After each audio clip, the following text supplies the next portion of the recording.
Society 13 Podcast Network. Redefining podcasts. Do you like to listen? Hello, this is Ronda. I'm an executive producer of the History Goes Bump podcast. The power went out. The wind is howling. But that isn't important right now. I must tell you that you too can support the show for as little as $1 a month. Just visit patreon.com and look for the History Goes Bump podcast. Let's help Diane and Denise keep the creeps coming, shall we? And in case you're wondering why I'm whispering, I think I just spotted the lady in white, and she doesn't look happy.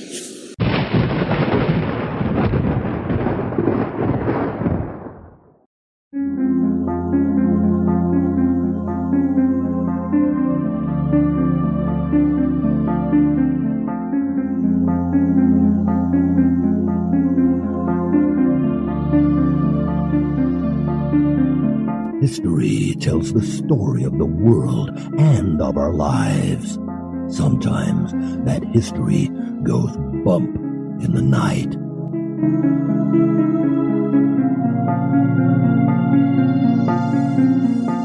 Broadcasting from the center of oddity and the supernatural in Central Florida, it's the History Goes Bump podcast.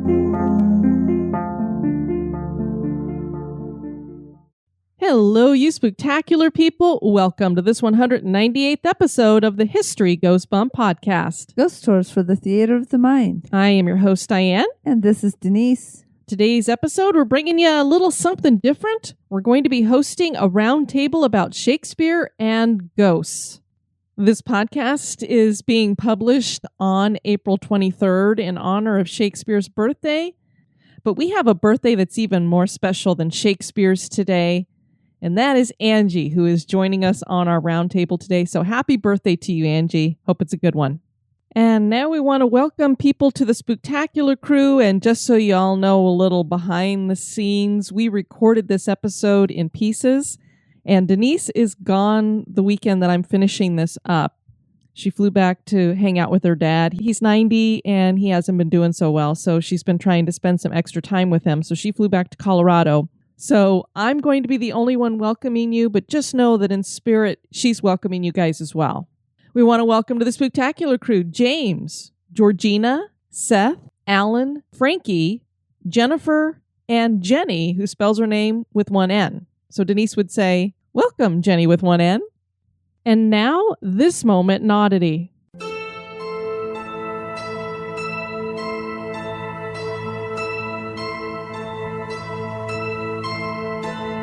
The handsome devil puppets are a creepy assortment of puppets created by an artist named Han. They are hand-sculpted and decorated with antique lace, real human hair, remnants from a grandmother's jewelry box, and bones. Han started creating these puppets to help her deal with life and death. They are inspired by horror films and mysterious famous personalities. The clothing Han dresses her creations in is historically accurate and hand-stitched. She says, I have a long-standing fascination with Victorian mourning practices and memento mori. After a traumatic, life-threatening event in my life, I seem to lose the ability to process the idea of death and loss. Studying the practice of post-mortem photography and the way they so embrace and normalize the idea of death made me feel a little less like I'd gone crazy. Their use of mourning jewelry containing the hair of the deceased has carried over into my use of trinkets of the deceased and human hair on my puppets. Han's puppets are some of the creepiest we have ever seen, and they certainly are odd.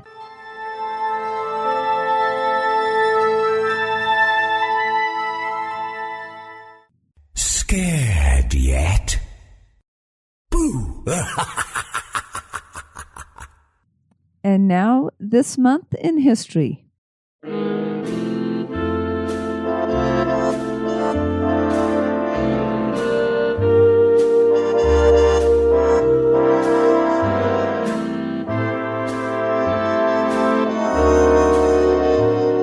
In the month of April on the 2nd in 1891, Max Ernst was born in Germany. He also died in April on the 1st in 1976. His father taught him to paint at an early age. He was forced to join the German army during World War I. The trauma of war affected him greatly, and he turned to his art to help him cope. Ernst would be a founding member of the Dada art movement and Surrealism. He would create collages from various materials like illustrated catalogs, manuals, and paint. It was this collage style that inspired other painters and surrealists. He created his own world of fantasy. Ernst came through Ellis Island in 1941 and eventually made his way into the New York art scene through his third wife, Peggy Guggenheim. Jackson Pollock became a follower of Ernst. Eventually, Ernst moved to Paris, where he eventually passed away.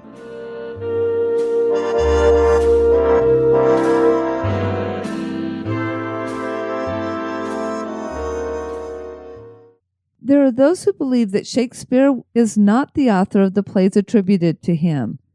There is a Renaissance conspiracy theory that claims it was someone else. And there's not just one theory in regards to this. On today's episode, we are hosting a roundtable with listeners Angie Reynoso Akbarzad, Bob Sherfield, Ronda Borgen, and Emily Ridener. They're going to present the different theories and their thoughts in regards to them. If Shakespeare was who history claims he was, what are the details of his life?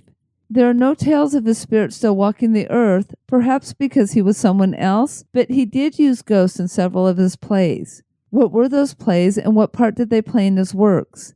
Join us as we explore the life of Shakespeare, the theories about his identity, and the ghosts he used as characters in his plays. So this is our Shakespeare Roundtable, and this idea really spawned from Bob Sherfield and Ronda Borgen, who are joining us. And then we have Angie Reynoso Akbarzad. Yay! And Emily Ridener all joining us. And we're going to talk about the different theories when it comes to William Shakespeare. His ghost actually doesn't haunt anywhere, so this isn't going to be like a life and afterlife of William Shakespeare. But we are going to talk about the ghosts in his plays as well to get a little bit of the supernatural in here. Before we do that, though, we're going to talk about these different theories when it comes to who was Shakespeare. And first off the bat, we're going to have Bob. He's going to talk about the Stratfordian theory, which is basically Shakespeare was Shakespeare and he wrote his own stuff. Yep, that'll do.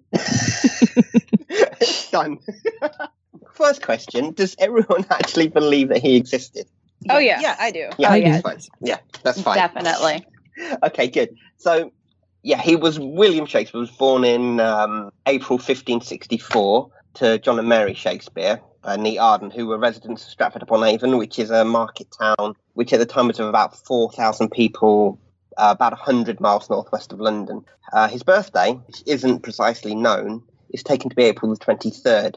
There's a couple of reasons for this. It's possibly so that it could match up with the date of his death, and it also fits in with his baptismal date, which was the 26th of April, because I believe that at the time it was a standard practice for children to be baptized within 3 days of their birth.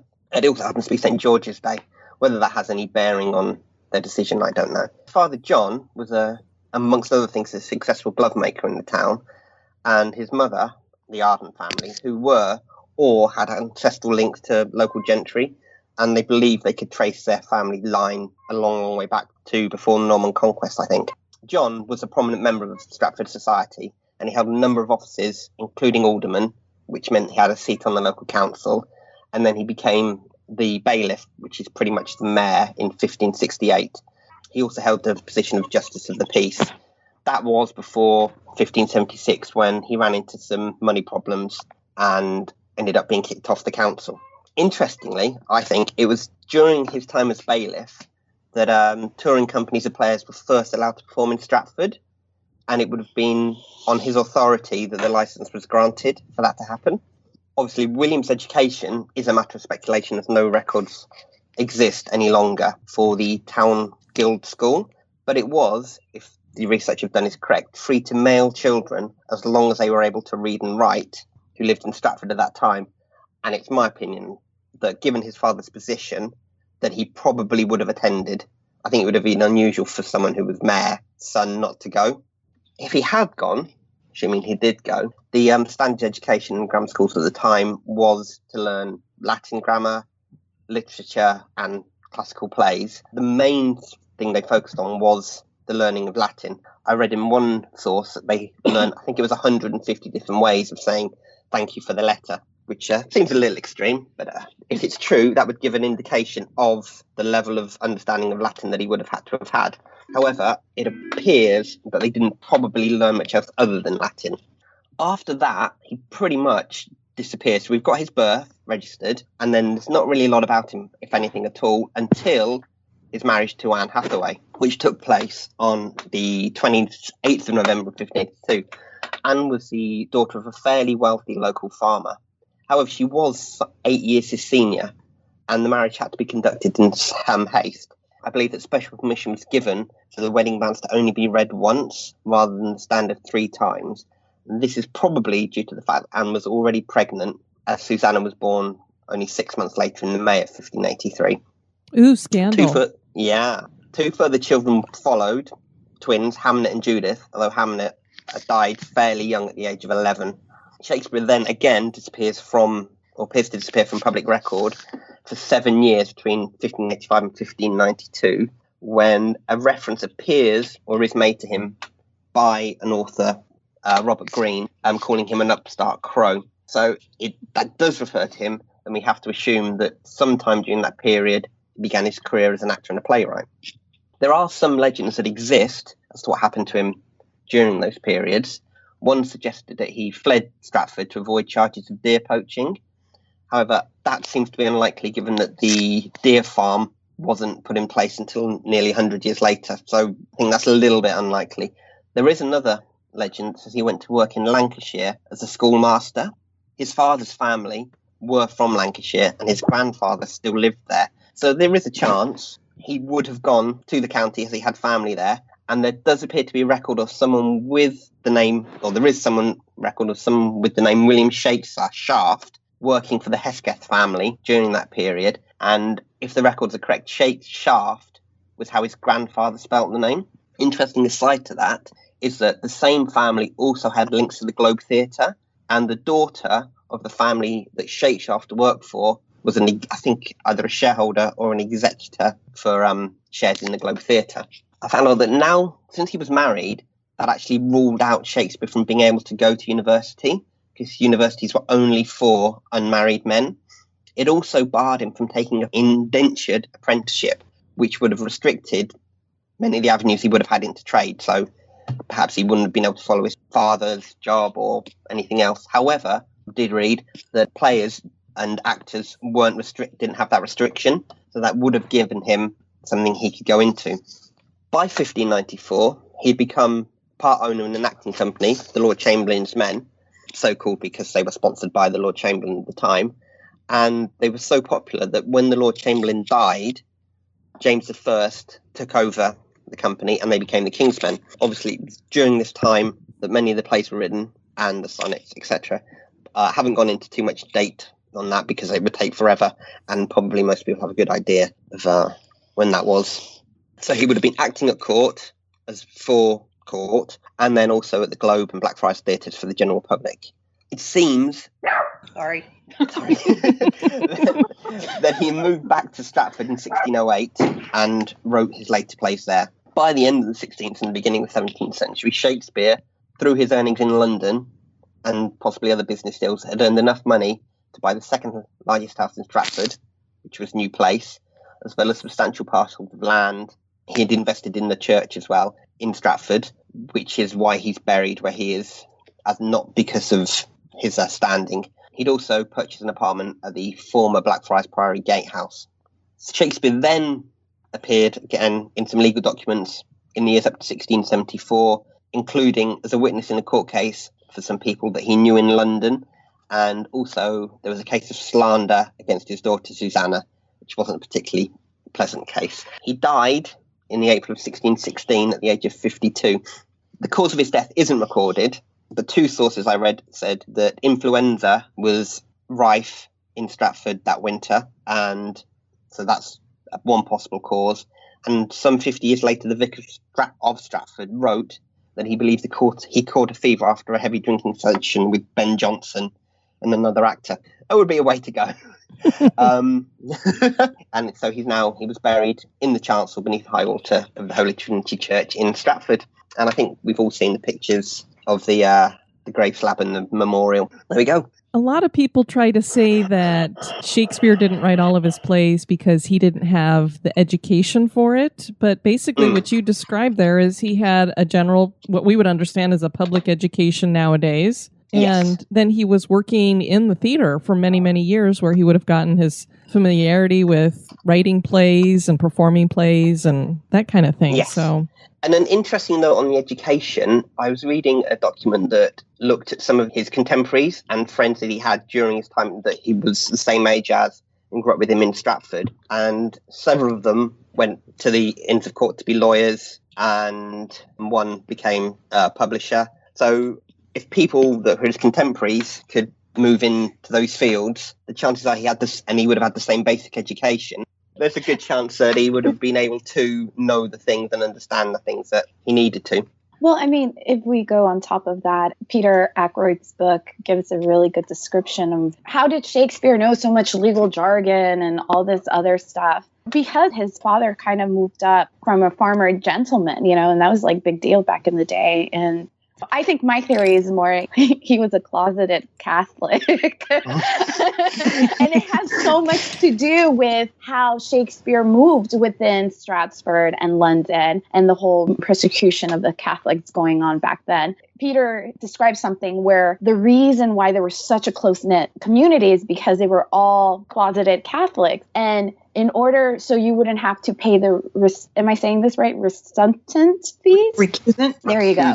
Yeah. Recusant. Recusant. Yeah. They would give property to family members, like sell it off and then tell them to return it after 22 years. And there's a thing that he's saying that William Shakespeare was really involved with that because he was helping his father with all this legal jargon. I think he is a Stratfordian, and there's more that we don't know, and it just makes sense in my head. I don't know if that makes sense to you guys. It does. I mean, I agree that I'll call him Shakespeare. How he spelled it. I agree that he was a closeted Catholic, and Edward de Vere actually was too. They had that in common. He actually had to apologize to the Queen for running off to France and temporarily becoming Catholic. And she forgave him for that. So I do believe that a lot of Elizabethans were Catholic, but they were afraid to profess that. And it was just a common theme. So it's telling in the plays that he did favor that religion. In my opinion, it has a lot to do with Italy, and his love of Italy goes along with his love of the Catholic Church. I mean, you look at Romeo and Juliet and how they portrayed the father, or the what do you call him, the priest. He was just one of the most beloved characters in literature. So to say that he was a Protestant is kind of a stretch in my mind. Yeah, and Peter Ackroyd, he does say that William's father died a wealthy man. He owned property. So there's no doubt that William Shakespeare had a very proper education for a male in his class at that time. So I would argue that. But, there's no evidence that he could even sign his name properly. I mean, if you look at his signatures, it looks like the signature of a child trying to learn cursive for the first time. They're all spelled differently. Some of them aren't even finished. And I understand that people's signatures can look sloppy. I know mine do. And they always look a little bit different, but they're wobbly. They're not the signature of someone who is accustomed to holding a writing instrument. His father couldn't even say his own name either. He used the Glover's symbol for his mark. Are we talking about the signatures on the will, though, or are we talking about other signatures? I'm talking about all 6 signatures that are in existence, and 3 of them are from the will, and 3 of them are from legal documents when he was not ill. And they all look similar. There was one that is pretty good, apart from it's slightly blotted at the end, and that's probably because of the quality of the paper. But I'm not sure that was in the... I see one slightly better, slightly. There was one of them. Oh, that one's okay. No, but I think the whole argument about the signatures, they really didn't sign. They used a signet. And apparently there is a theory that on one of his wills, he was supposed to use his signet ring to, make the seal, but he lost it. And wasn't there an article that in Stratford, this lady was gardening and she found a ring that clearly described William Shakespeare's ring? Yeah, I've seen that. There is a gold signet ring with the initials WS on it that was found in the churchyard. I don't put too much stock on the whole signature thing because I wouldn't, support my entire case on as well. And I've read an article that there was a close friend of his father's who at one point signed his signature with an X, but they've also got a handwritten Latin letter from him that's completely legible. So it's hard to say at one point, why did he write his signature with an X when he could write in Latin? It's his father's friend, though. Yeah, I mean, but it's an example of someone not writing a signature. Right. I mean, if you consider his father was this alderman and the mayor, why is there no writing from him? I mean, he should be in the public record. He should have written something somewhere, but there's nothing. And the same with Shakespeare. I mean, if he was such a prolific writer, and if he knew about the law so well, and some people say that he must have studied the law because his plays are permeated with the law, and the language of the law, and the ideas of intricate cases that have implications. I mean, he breathed it. It wasn't like, oh, I'm going to put in a little jargon here. It wasn't like that. He used the law as part of his everyday language. I've read one article that goes into discusses and says there are several books that have studied this and said that his knowledge of the law was no better and no deeper than contemporary playwrights of the time. And again, he had 2 or 3 close friends who were lawyers. So if he needed to know something, he could possibly have just gone, can you have a quick look at this for me? Does this make sense? Right. I don't agree with it, though, because, I mean, when you read the plays, it's like he speaks it so naturally. It's not like jargon. I don't know. I don't think that I could do that. They didn't have Google back then. You couldn't just say, I'm gonna just go talk to somebody, and I know an Italian, so I'm gonna put all this Italian stuff in there. I just feel like everything flowed from him as a personal experience, not from him trying to insert. I don't know if that makes any sense, but there is that phrase, you write what you know.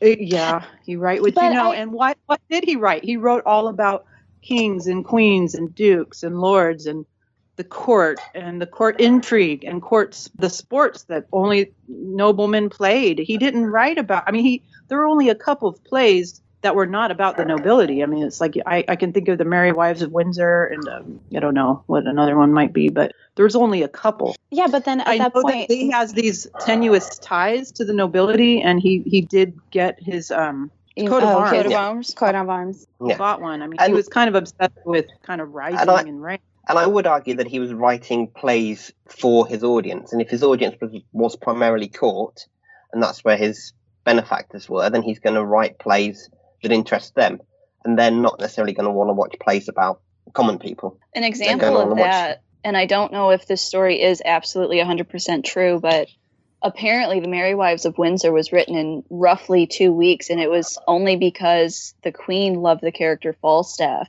So that's an example of writing solely for your audience. Yeah.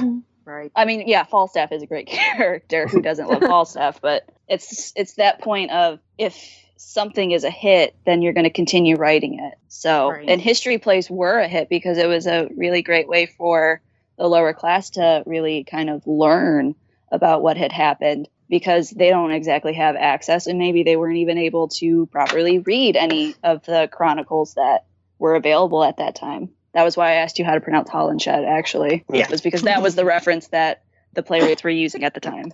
So basically, because of this point that you guys have made about the nobility, I know another argument that's made out there is that at the time it wasn't really a good thing for nobility to be writing plays. It was kind of beneath them. And so that's why some people make the point, well, maybe it was somebody of nobility who would be familiar with all of the trappings, but they didn't feel like they could write a play because that was no for them to do. So is that kind of what you're referring to? Well, it wasn't just beneath them. It was downright dangerous. Ben Jonson was thrown into prison for his plays, and they were highly censored. And if you had a message to get out and you were placed highly enough, your messages could be more damaging because you knew more. I feel like he kept his name secret just to keep himself from getting in trouble. And Edward de Vere was always getting in trouble. He was thrown in the tower for getting Anne Vavasor pregnant, and his friend the Earl of Southampton was almost killed for being involved in the Essex Rebellion. So it was just a dangerous time, and no one wanted to use their own name, they didn't do it. Like if you analyze A Midsummer Night's Dream, it's talking. Queen Titania was Elizabeth, and Nick Bottom was the Duke of Anjou, who would later become King of France, and he was wearing an ass's head for most of the play, and he was lampooned, and it was all about the French marriage crisis. And I don't think someone that came out of nowhere would have access to that kind of information as far as court intrigue goes. And a lot of the plays have these little characters that you can totally pin on real people, and everyone at the time knew it. They knew they were being made fun of, but to admit it was to admit, yes, I am that fool, and no one wanted to do that. That's just my take on it. Yeah. One question I've got on that, though, is that Oxford was listed as a playwright and a poet. So why would he write under his own name and under somebody else's name? Obviously, I have no great knowledge of what he wrote under his name and what was published. Can I just get you to explain to the listeners, because some people aren't going to know what you're referring to here. So could you explain who Edward de Vere is and the Oxfordian theory? Oh, sure. Here's his quick bio. So Edward de Vere, he was born in 1550. He was made a ward of Queen Elizabeth I, obviously. In 1562, when his father died, he was sent to live with the Queen's chief advisor, who is Lord Burghley. Lord Burghley. Sorry. No, that's okay. He oversaw Edward's education and took charge of his finances until he came of age. And Edward later married Lord Burghley's daughter, Anne Cecil. Everyone, well, I don't want to say everyone, but a lot of people, even Stratfordians, agree that Hamlet was that Polonius was a caricature of Lord Burghley, and the character Hamlet has many parallels with de Vere's own life. He was spied on by Lord Burghley, and just like Hamlet, de Vere was captured by pirates and left without his clothes on the shore of his home country. There's so many coincidences between de Vere's life and the plays that it's like almost too much to ignore. Well, and he lived in Italy for a few months, which is the setting of a lot of the plays, too. Is that correct? Right. Yes, he traveled to the continent for 15 months, and most of the time he spent in Italy. He was in Venice, that was his home base, and he traveled to Palermo. I mean, like, all the places he traveled are basically ports of call of the plays. He was in Verona, and in Othello, he describes a harbor in Cyprus that he describes it so well that he even describes the vantage points and how you could not see the ships coming in from where they were standing. Like you can actually read his plays, go to Italy, and find all the places that he talks about. The island from The Tempest is I don't know if it's called Vulcan, and some of the geological features are spot on with the plays. There's just so much depth to the plays. If you look at de Vere's life and you look at the plays and you read them in unison, you're like, you just get so much more out of them, because you're like, this man was here and he saw this, and this is the island he was talking about. To me, it's just beautiful.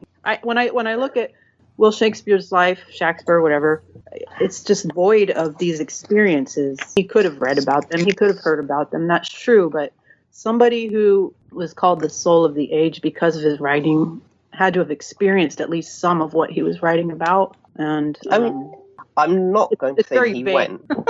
It's not proof, but to me, it's circumstantial. I have no idea whether he went, but it was normal for commoners to visit Italy as well. I mean, for example, Richard Burbage, who was the chief actor in the company of players that Shakespeare was in, visited Italy twice. So if you need it, again, this goes back to the point of, was he writing what he knew, or was he using other people's information or sources? He had someone who he worked with every day that had been to Italy. Right. It's not impossible. No. There's one anecdote that I'd like to say about the poem Venus and Adonis. It was probably his greatest, most popular work during his lifetime. It was his first one that he actually signed his name to. I think we've all heard of Titian, the painter. He was a Venetian painter. In his home in Venice, there was a painting of Venus and Adonis. It was the only painting which showed Adonis wearing what they called a bonnet, and it looks like a bonnet. Shakespeare, in the poem Venus and Adonis, describes this painting in great detail, and he includes how Venus was positioned in front of him and her arms grasping him like a band, and he talks about the bonnet, which is not, it wasn't a feature on other paintings of Venus and Adonis that I know of. I mean, I could be wrong, but This makes plain that the writer of the poem had seen the painting for himself, and it was not yet publicly displayed, even in Italy at the time. It wasn't something that just anyone could see. If Shakespeare had these lost years, he could have gone to Italy. It is possible, but he had to have gone and saw Titian as well. In my opinion, it's this bonnet. You got to look up the painting. It's gorgeous. It's a funny little hat for this god to be wearing. It's like kind of odd, actually. All right, I'm gonna have to go. Sorry. No. Oh No. I'll see you later. Thanks for joining us, Bob. See you, Bye. Bob. Sorry. Bye. Bye-bye. Bye, Bob. We Oh do my agree on a lot, I think, but it's just all a matter of perspective. I just feel like it's very interesting because for me, I only know Shakespeare because of school. We had to read it at school. My favorite play that is always going to be Romeo and Juliet. That was the one play that I remember as a little girl seeing it, the 1960 movie version. I remember trying to figure out what the heck are they saying. And then, the 2000 film that came out, or was it 1998? I can't remember, with Leonardo DiCaprio. It opened my generation to fresher eyes to William Shakespeare. And just doing this roundtable kind of made me dig deeper more in the life and how much we don't even know. And a lot of it is just speculation.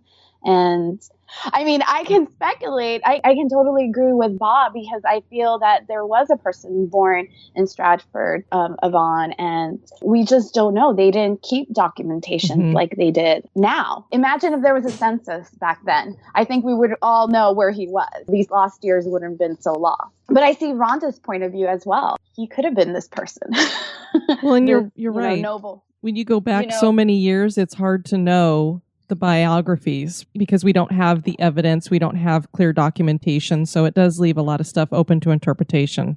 Exactly. Like coming from the student's point of view who's looked way too deep into everything, because I've done various research papers on the people that we're talking about right now. I've spent way too much time poring over every word from some scenes of these plays. We can have fun and we can joke around about our theories and why ours is more true or whatever. But at the end of the day, we really just don't know because there's no hidden record that we're probably ever going to find. Anything that would be of value has been destroyed because this was over 400 years ago. So It's kind of like that's the reason why it's such probably a great mystery is you're really not ever going to find out the truth.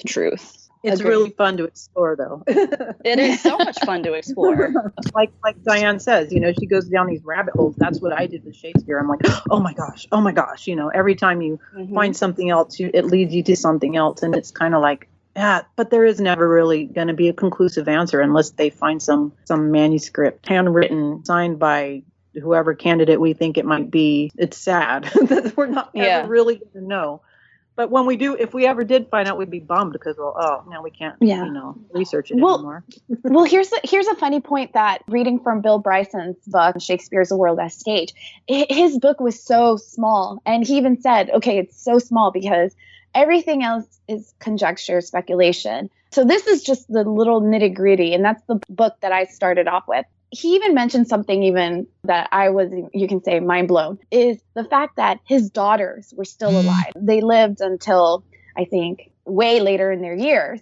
And his granddaughter was like the last of his line. And nobody seemed to ask them anything about William Shakespeare because nobody really thought about it. You know what I mean? Can I interject on that? Go for it. Edward's daughter, Susan, married the Earl of Pembroke, who financed the first folio. I'm just saying.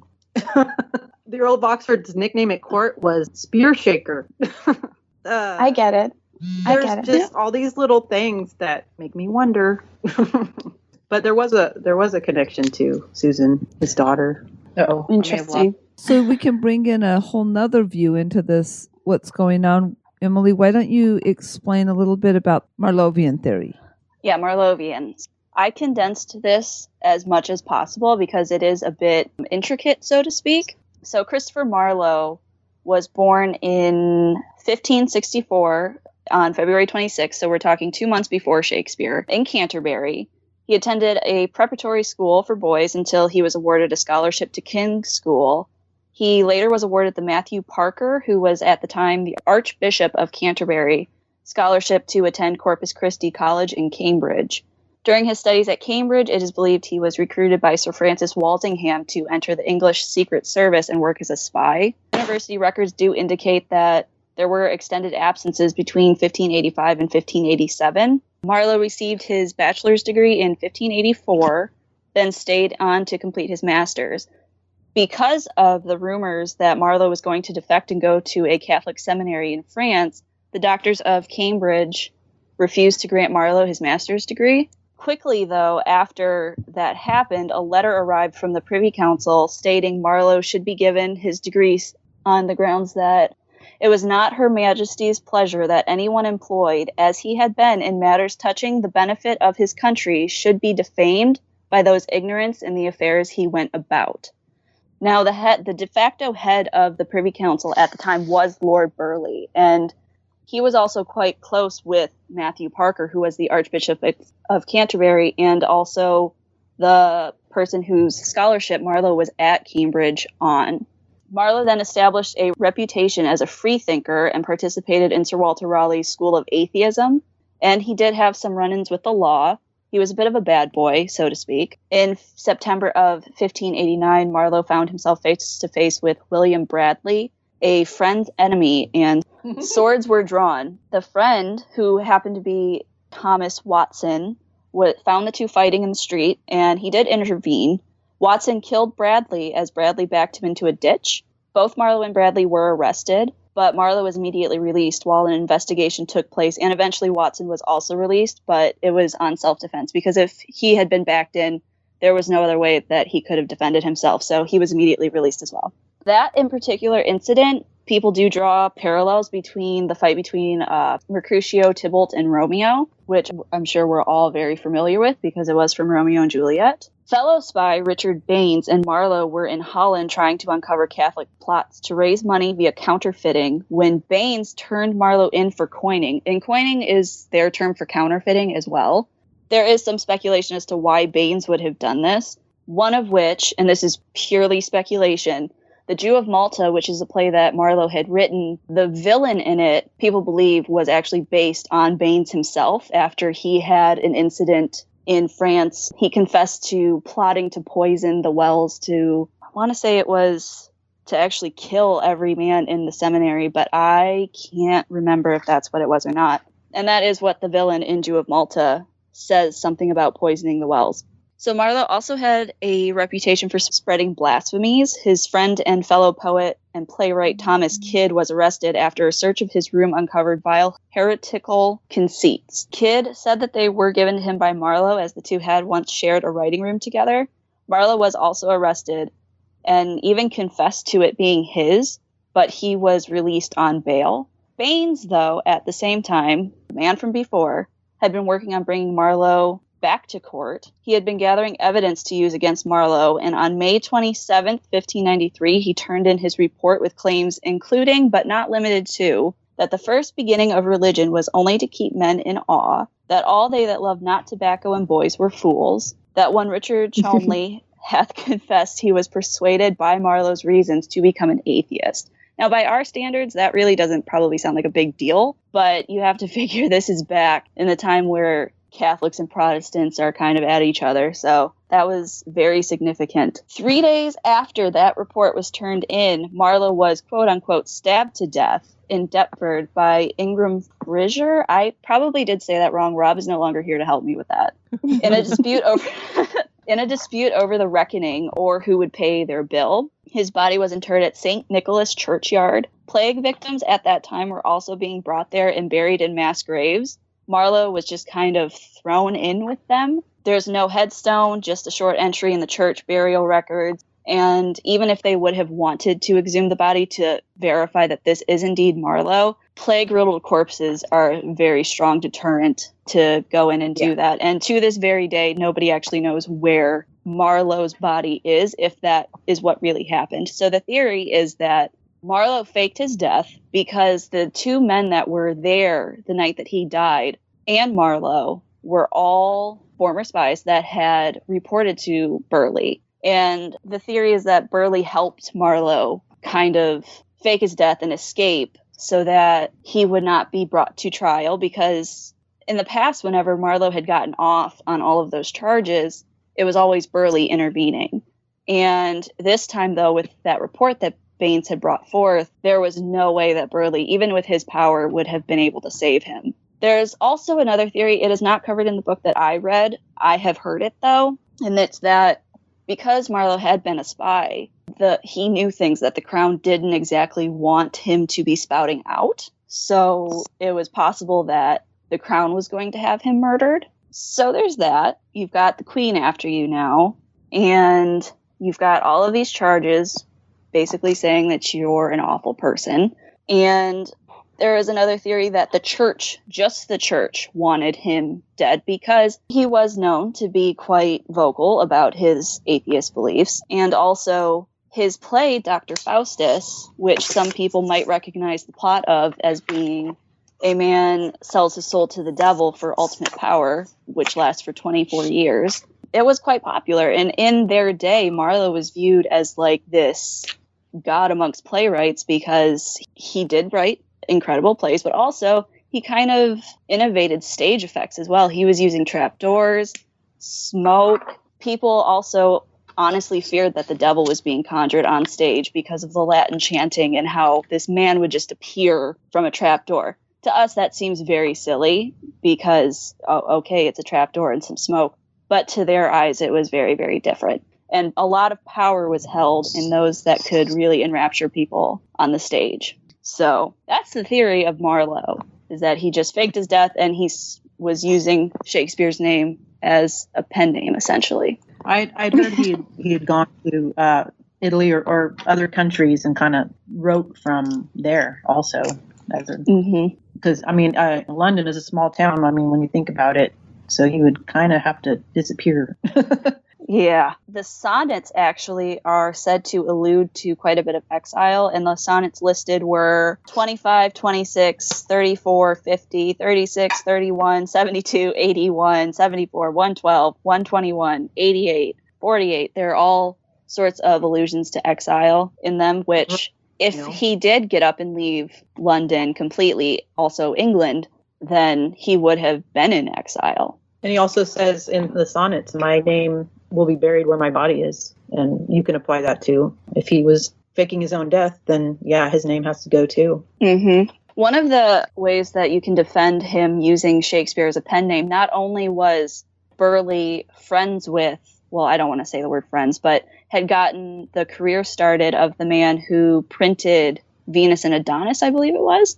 Venus and Adonis was put into print, I believe it was 2 weeks after Marlowe died. And Venus and Adonis is the first, as you mentioned, work that had Shakespeare's name on it. Otherwise, they had all been printed anonymously. Even Venus and Adonis initially had been printed anonymously in, I want to say it was April, and then it was printed a second time on June 12th, I believe it was, with Shakespeare's name on it. So that is a little suspicious timing-wise. Literally, as Marlowe dies, Shakespeare suddenly has taken the stage. Also, it's kind of a modern comparison, but Hollywood writers in the 1950s, if they were blacklisted for communist reasons, they would kind of pass their writings to other people who were not blacklisted. So it is possible that, you were just kind of passing stuff under the door and saying, hey, I need you to say that this is yours. Well, and this kind of opens the door to another theory that I've heard, is there was this group called the Wild Goose Club, and there were 20 famous writers that were part of this. Most of them were Freemasons, and that they had all formulated this quote-unquote Shakespeare person in order to write under him, so that there were multiple writers of the plays. What do you guys think about that?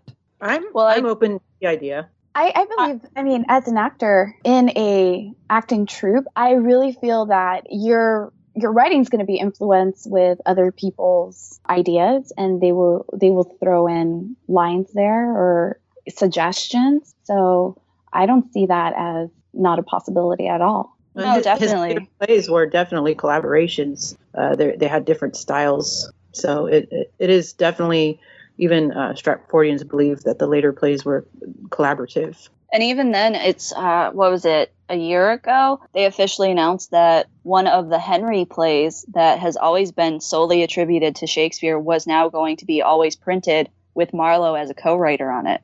Oh, I read that too. Yeah. And if you look at the history plays themselves, that's kind of interesting as well, because Marlowe wrote Edward II, and then there's a lot of controversy over who wrote Edward III, whether it was Marlowe, Shakespeare.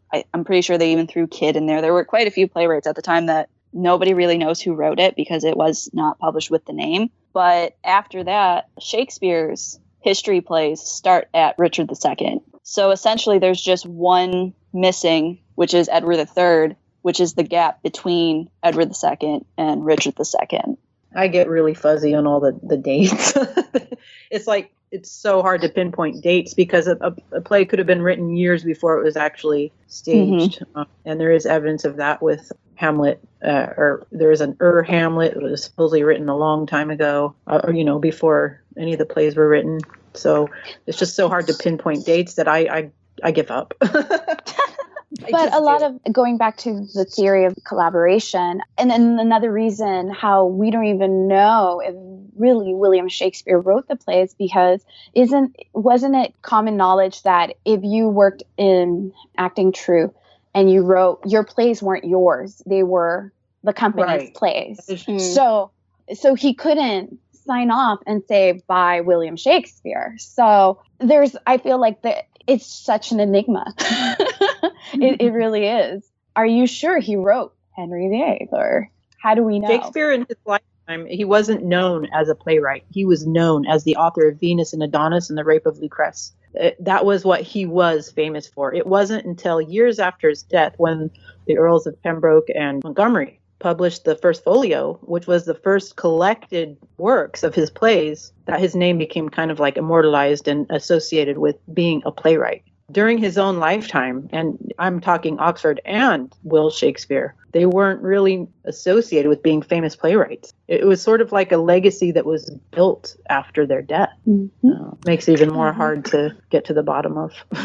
He was also known during his lifetime for the sonnets as well, though. Right. Which is just, really, he was just known purely from a poetical standpoint. Right.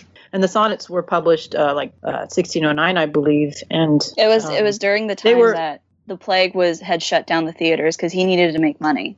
Right. And Oxford died of the plague, actually. And the sonnets were written, the dedication was written to our ever living poet or something like that, which was something, that was a phrase that was only applied to people who were dead. So in 1609, they were saying, this poet is dead. We're releasing these sonnets in his memory. That was actually one of the arguments why it could have been Marlowe, was because he's supposedly dead and he was acknowledging himself as the author. Well, ladies, I'm going to have to go. So sorry. Well, it was a pleasure. Thank you so much for letting me be part of it. I know my contribution was very nil compared to everyone else's, but it was fine. Great. It was good.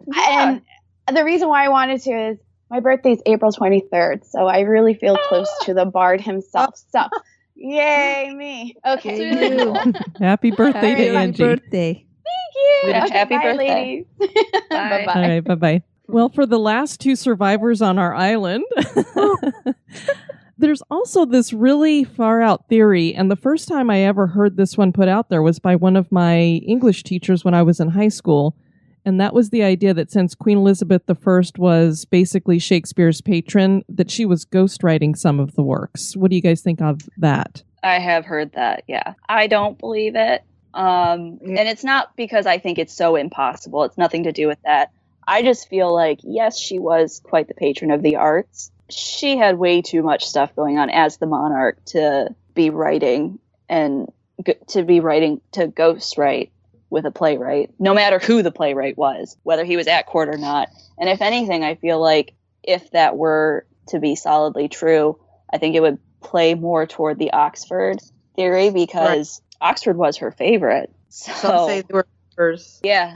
And some say that, she had a child by him, and maybe that it was Essex. But that's a very far out theory that I haven't really grasped completely. But yeah, they do say that they were very close, and maybe that's why he got away with being, he could do what he pleased. And when he did get one of her maids in waiting pregnant, that's when he was exiled from court and he was in disgrace. And the sonnets talk about, I'm in disgrace, and they talk about being lame. And when he fought with, or when he was released from the Tower of London, Anne Vavasor's kinsmen fought him in the streets, also an allusion to Romeo and Juliet, and they injured him. And some say that he was lame after that. He called himself lame. I'm lame now. And in the sonnets, he talks about his lameness and his old age and his disgrace, and it all fits in neatly with Oxford's life at the time. And that could be why Queen Elizabeth said, "Bye, you got my lady in waiting pregnant," and she was older at the time, and maybe she was feeling rejected and spiteful. Yeah. It didn't go well for Oxford after that. Before we jump into the ghosts, Denise, I know that you're not a real big Shakespeare person, but after listening to what everybody had to say, where do you fall on the authorship? I have no idea because, well, he's being diplomatic. No, well, there's a lot of really good points, and I mean, I'm even thinking some of the points brought up to where you have to know what you write isn't necessarily true, because one of my favorite authors writes about serial killers, and I'm pretty sure that James Patterson is not a serial killer himself. Might be, but he writes very convincingly about these very twisted minds, and then he just hangs out with those labs in Florida. So I don't necessarily know that would disqualify Shakespeare from being a real person. But then all the other ones would make sense too, so it's really hard to say. So I think I'm just going to conclude that he's always going to be a mystery, or she, if it's a ghostwriter, and it'll just leave us up to search it out, and at the end it will be up for each one of us to decide. Well, for me personally, there's no hill that I would die on when it comes to Shakespeare, just because I don't feel like there's anything that is set in stone since it is so far back. And I think there's a lot of great arguments on most of the theories out there. For me personally, I think he was a real person who existed, and I think he might have written something. I don't know that he wrote all of them, and I lean more towards the collaborative effort of, we don't know who all these actors and actresses would have been in the different companies that he worked with, and so maybe some of them were of a higher education if he didn't have it. So that's kind of where I fall. The fascinating aspects in Shakespeare's plays are the supernatural elements he brings to them. Let's put ourselves in his time and how the world would have explained the unexplainable, the mundane, the awkward, and the embarrassing. And that was with the supernatural, not science. And with that, it gave the 16th century the answers to things that needed answers to. In researching the ghost elements that influenced Shakespeare, I've concluded that they came from three sources. More importantly, his upbringing, the religion, and the study of classical literature. In his upbringing, it was a major factor in his life. During Elizabethan time, superstition was embedded in the culture. Ghosts were part of that culture, and it was accepted. On the website, thebard.org, an article from Howard Waters titled Ghosts, Witches, and Shakespeare, he writes, "Ghosts were recognized by the Elizabethans in three basic varieties: the vision or purely subjective ghost, the authentic ghost who has died without opportunity of repentance, and the false ghost, which is capable of many types of manifestations." These varieties are still recognized in our day if you think about it. If you think about how ghost hunters describe these ghosts when they're ghost hunting, I believe they're kind of the same. Now we have a wider variety, I believe. In the religion factor, we are dealing with his upbringing of being a closeted Catholic, but being Protestant outwardly. In a blog post written by Ross McFarlane called Ghostly Comings and Goings in Shakespeare's Plays, he mentions how the ghosts may represent the changing attitudes towards religion. He states, after the Reformation, the notion of purgatory, a state in which souls would reside temporarily, undergoing purification before entering heaven, it was rejected. How did the Reformers explain the notion of ghosts? They believed in them, but they were more demonic in origin and were here to disturb, confuse, and mislead Christians from the righteous path. So in short, they were the devil. We know that Shakespeare had a very decent education and learned Latin and a smattering of Greek, if you still believe he's from Stratford. In his classical literature, the stories he read influenced his themes of ghosts due to the pagan world of Hades and how dead souls are able to return to our world. In the article in the British Library website written by John Mullen called Discovering Literature, Shakespeare, and Renaissance Writers, Ghosts in Shakespeare, John Mullen states that in Hamlet, Horatio begins the play doubting the existence of the ghost that Bernardo and Marcellus claim to have seen on 2 previous nights. When he sees the ghosts too, he reaches for supernatural precedents from classical literature. Horatio observes that before Julius Caesar's assassination, the sheeted dead did squeak and gibber in the Roman streets. The reference is characteristic of this bookish young man who finds a better guide in classical sources than in Christian belief. There are at least 4 plays that Shakespeare has written the ghosts in. One I already mentioned was Hamlet. Hamlet features the ghost of his father. Hamlet's ghostly encounter seems most plausible. The ghost that appears to Hamlet is his father, the dead king. He almost seems residual in form in that he has a nightly ritual of walking about his former castle. Several people see the specter, from Horatio to the guards. The ghost will only speak to Hamlet, though. The two carry on a heavy conversation.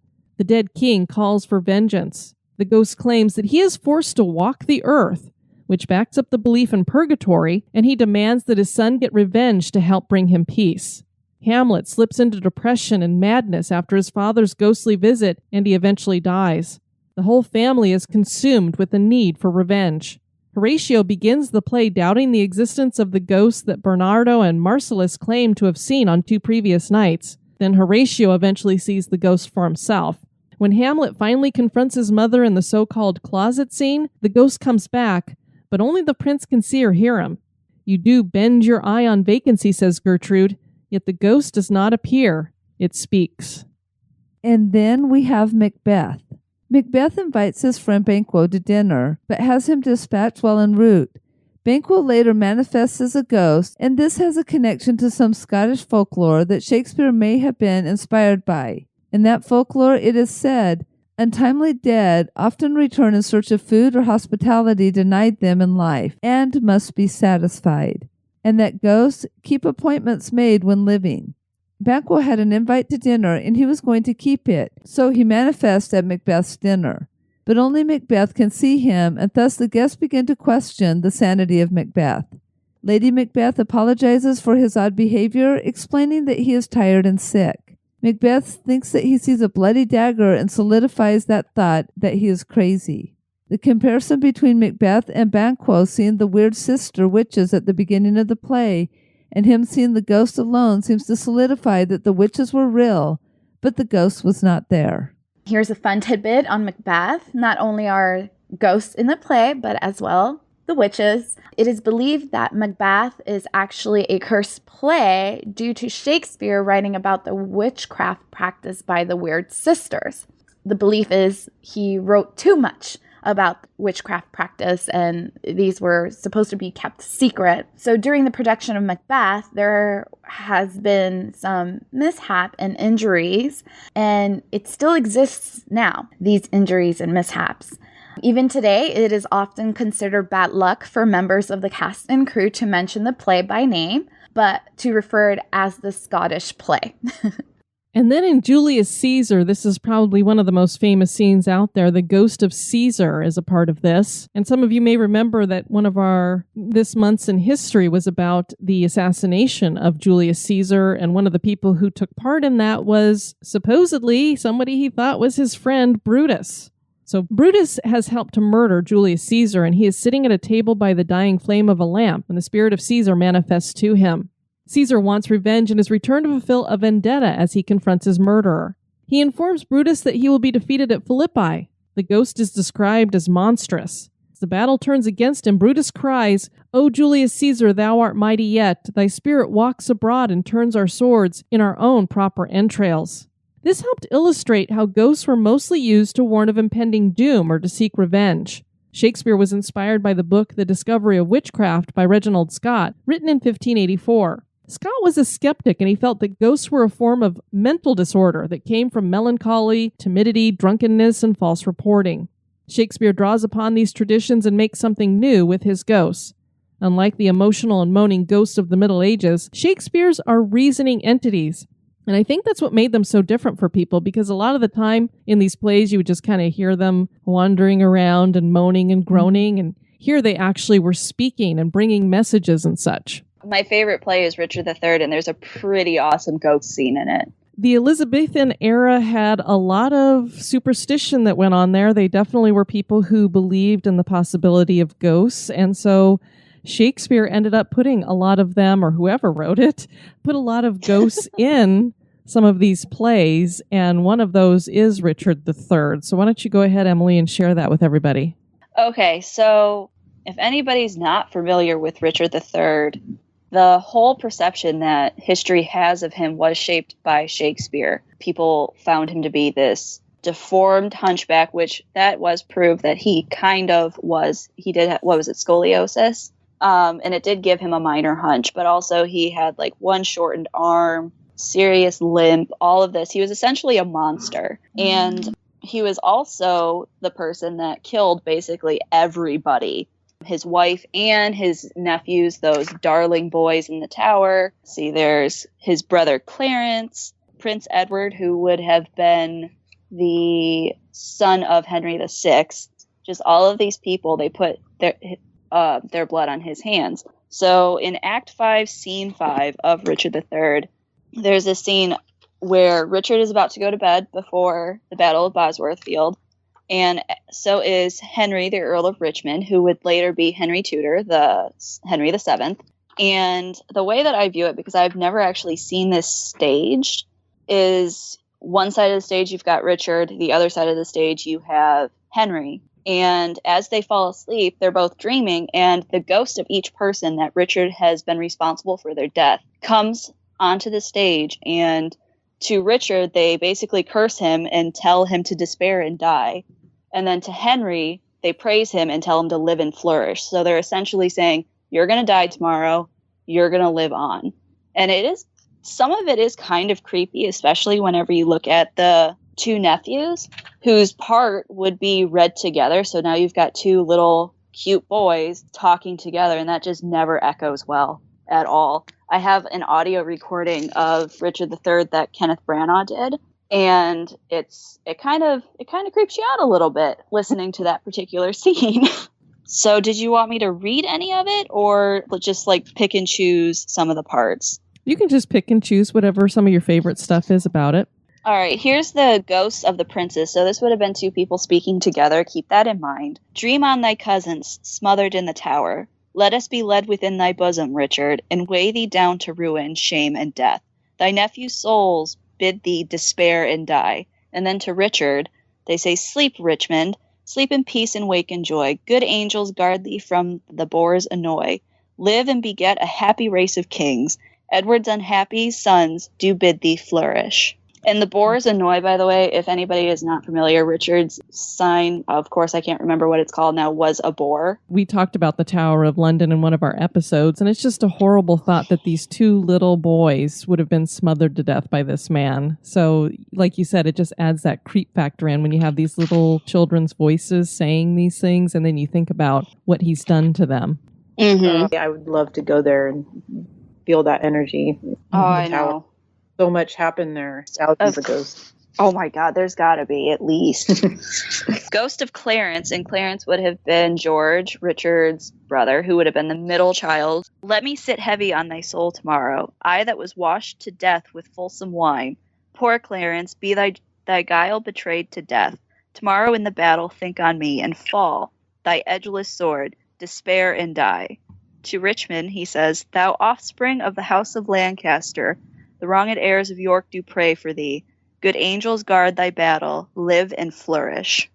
So they just do this back and forth. Each ghost kind of comes in individually and says, despair and die to Richard, live and flourish to Henry. And the outcome of that battle, whether you're being dramatic or not, was just that Richard did fall at the Battle of Bosworth, and Henry went on to be Henry VII. And I had read somewhere that Shakespeare's idea for this, the parade of these dead coming back through Richard's life, is his creation, but he got some inspiration from a story that had been written in the Holinshed Chronicles. And I think Richard had said that he'd had this terrible dream with images like terrible devils right before the night before the battle when he supposedly had that dream. So he was kind of looking into something in the real life and added to it.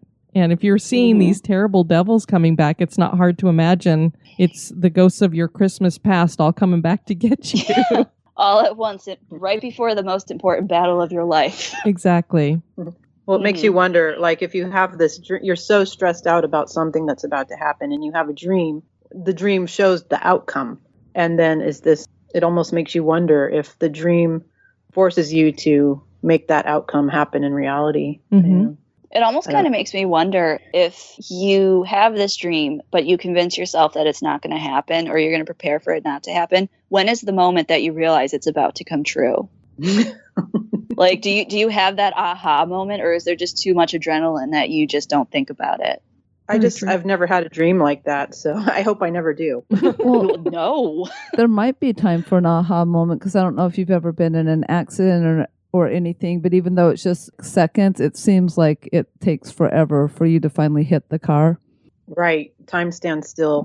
Your life, I've heard that your life really does flash before your eyes. And I have had one dream where it actually, I don't want to say it came true, but I dreamed that a friend of mine got into a car accident and they were bleeding and they were just laying there in the street. And I saw that person at work and I was like, they told me they're going on a trip. I'm all, oh, be careful, be careful. And I didn't say why, because I just felt superstitious about it. I'm all, just drive safe. And they came back from their trip and they had been in an accident and they were bleeding and stuff. And I was like, okay, if I tell him that I dreamed that now, he won't believe me. So I just didn't even say anything. But after that, I started really paying attention to my dreams.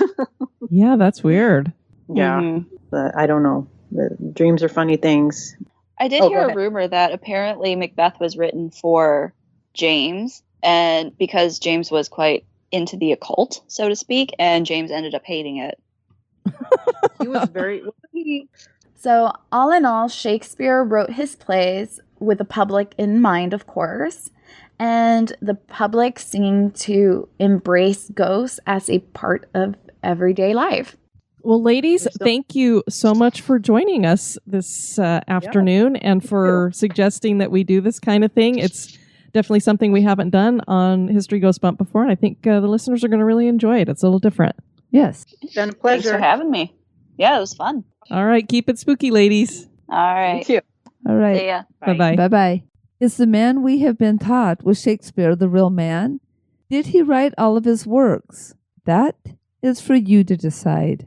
Well, that was a fabulous and fascinating roundtable, Denise. I learned a lot. I am certainly not an expert on Shakespeare, and I can't say that I've read anything by Shakespeare since I graduated from high school and was made to read Shakespeare. Yeah, I think I only read one Shakespeare play, and I'm not quite sure what I read because I could never understand the language of it. Although I do respect the literacy of Shakespeare and everything and the people who study it. And I've seen many of the plays, seen the movies, so I'm familiar with it on a pop culture platform. And my sister, of course, used to work in the theater, and so I would go and see any productions that she was a part of. And I remember falling asleep during Richard III, and now I'm kind of bummed because it's like, oh, there's a bunch of ghosts in it, and I wasn't even paying attention. And we really want to thank Bob and Angie, Ronda, and Emily for joining us, because they clearly have much more of an understanding when it comes to Shakespeare and his works than we do. Oh, most definitely. So thank you for bringing your knowledge and your opinions, and I hope that the listeners enjoyed that. On our next episode, we're going to be joined by the host of the Twisted Philly podcast, Dina Marie. We're going to be talking about Philadelphia's City Hall. This is a building that is close to the heart for Dina. It is, if you've ever seen the logo of her podcast, and you should have if you're listening to that podcast, it's an awesome podcast. And she uses City Hall as the image in her logo, and she's twisted it up to go with her name, Twisted Philly. She shares her love for this building, the history behind this building, and then we talk a little bit about the hauntings that are going on there as well. Yes, and it definitely makes you want, just listening to her passion and description of City Hall makes you want to be there in person. I mean, she definitely takes us there in the theater of the mind, but it makes me want to go and see this in person. So I'm looking forward to it. We'd love to have you guys check out our website at historygoesbump.com. And Denise, if people want to send us feedback, or where can they do that? They can do that at historygoesbump@gmail.com. We did get a couple of comments on the website. The first one comes from Millie, and she wrote, I left a review on iTunes not very long ago. I think you do a great job. So many critics. I wonder if they could do any better. I only have one problem. I know you both have jobs and your time for the podcast is limited, but the show is just not long enough. I usually listen to Beyond the Darkness with Dave Schrader and Tim Dennis, then tune to your podcast on TuneIn Radio on my Kindle. I don't quite remember how I learned of your show, but I'm glad I did. We're sure glad you did too, Millie. And we've been trying to make the shows longer. This one, for sure, is much longer. And then we heard from Jane. Jane wrote, Hi, Diane and Denise. By far my favorite podcast. The paranormal is one of my favorite subjects, and the history that you bring to us is fascinating. I'm learning a lot. Thank you so much for all the time and effort you put into this podcast. You two are great together, and I always look forward to your podcast. Thank you so much, Jane. We appreciate that. You taking time out to write a comment on our website. We also want to let you guys know, Denise and I kind of feel like we're birthing podcasts out of our podcast. It's a lot of fun. I think a lot of people are getting a feeling for, hey, if these two girls can do it, we should be able to do it too. And believe me, if we can do it, anybody can do it. So one of our executive producers named Felicia and her husband have started their own paranormal podcast, and it's called Until Dawn. You can find it on iTunes right now. I know they're trying to get it up in lots of various places. I think it's up on Podbean, but real fun. I'm really enjoying the start that they've gotten to and wish you guys the best of luck. We have a couple of reviews to share from iTunes. The first one is from Serendipity72. So happy I found this podcast, 5 stars. I found this podcast originally on iHeartRadio and listened to each and every one before coming here to download the rest. I love the chit-chat, humanizes the host so you know they are not just robots. I've started listening to similar topic podcasts, quickly turned them off, and unsubscribed because the host sounded like a robot. No emotion, no personality. Denise and Diane are the complete opposite of that, which makes this podcast perfect for me. I 1,000,000,000% recommend this podcast and would like to thank Denise and Diane for introducing other podcasts into my life. Well, thank you so much, Serendipity, for that.